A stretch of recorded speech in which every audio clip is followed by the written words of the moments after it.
In this video, we're going to go over the installation process for our full or tall grill for the 280ZX. You can see I'm holding it here. It's available in raw and black powder coat, as well as it comes with the bumper corners. The ones that are already installed in this car are black, but they're also available in raw, and you can mix and match. You'll see some of those options on the website. So we're going to go over some of the details on the bumper corners and go from there. So one of the things when you remove the front bumper on the 280ZX and try to do a grill, just a bumper delete or something with the different bumper, because the bumpers stick out and some people don't find that desirable. Some people love the look, but either way, if you wanted to take the bumper off, you end up with a big overbite on the headlight. So it's kind of covered by the bumper corner that's here that we have, but if you come around and you look back inside here, you can see that you're left with about 4 inches of overhang on the headlight, and it just looks a little unfinished and wonky. So what we have here that comes with the grill are these, basically bumper fillers, bumper corners to fill that, and so it fills that gap. You have this screw right here that lines up with a factory hole, and then these two are to lock in the back to ensure that it fits in there nice and tight. So you will drill these and then apply a nut on the inside. And so first step is I like to get these fitted up. You can kind of see the reveal here, so you make sure it's fit nice in there. This has a slot so you can shift it in and out a little bit. This is the OEM air dam, but also most of the popular aftermarket ones have this same recess, whether it's fiberglass or plastic.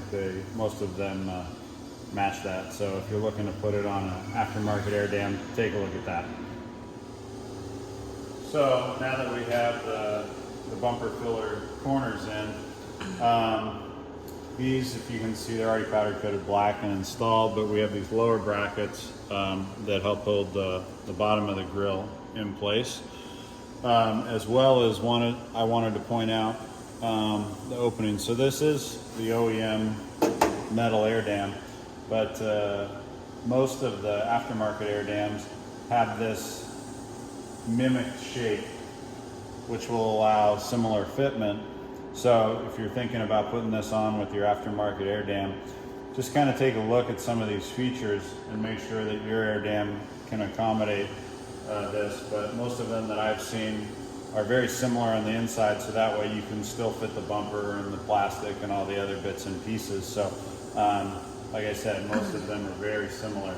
Another thing I want to point out is you'll notice once the grill is on, there's a little bit of a gap, maybe instead of the 1 slat gap, it maybe has about 2. And that's because of the way the hood hinges and pivots. If you put it up too high, the hood will crash into it. One thing that's not on this car is the little rubber wipe. So it's similar to the bumper. So with the factory bumper on here, you have a gap, but most of them have the rubber piece. We just don't have it on this one, so that actually does a pretty good job to fill that difference. We know some people have asked about that, so I just wanted to point that out. So the next thing I'm going to do is show you the brackets on the grill, and then we'll get it fitted up. So here we have the grill in my hands, and you can see it's a little bit different than standard rake. So it gives you that rake and then comes back in so it doesn't jet out past the front bumper.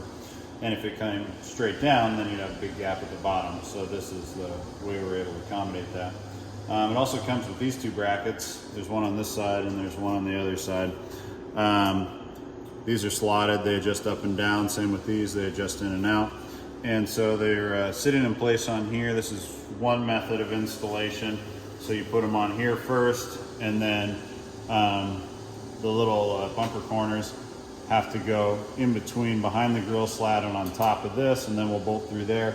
You might find that's a little tricky to get the right angle to get it in there, so the alternative is to put the bracket on the bumper corners first, and then put it in place, and then attach the screws. you might find that it's hard to actually reach that without opening the hood and getting it from the top. So a couple different options on how you do that. The hardware is included. That comes with this. So next step, I'll kind of get it fitted in place, and so you can see what it looks like on the car.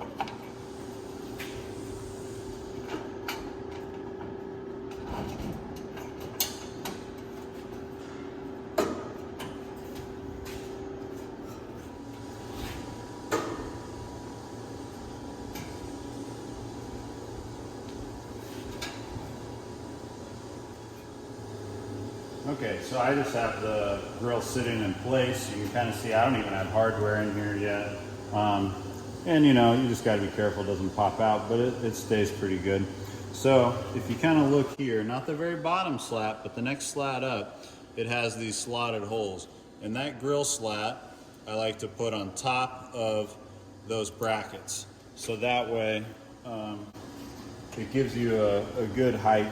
And you can kind of see here, you know, how these slats are about an inch apart, and this is anywhere, you know, I'd call it inch to, or inch and a half to 2 inches. But like I said, when you have the factory rubber piece, it fills down to give you that even gap reveal there. So comes with stainless steel machine hardware and nuts, and so you'll install that down here at the bottom into these brackets to hold these into place, and then you'll also install them through here and here. I can reach back behind here and you know, with a wrench to hold the nut, or again, you can come from the top if the hood's open. One of the things that I like to make sure I do once I get to this stage and get the hardware just threaded, not tight, is you know, make sure I have the right angles, because you can twist and slide in order to, when you tighten it, it locks it into a straight reveal. So again, this is our 280ZX full grill. It's for the S130. It fits the 2-seater, and because the whole front of it is the same as the 2+2, it also fits on the 2+2 as well. These are available from Skillard.com. If you have any questions, please email sales@skillard.com.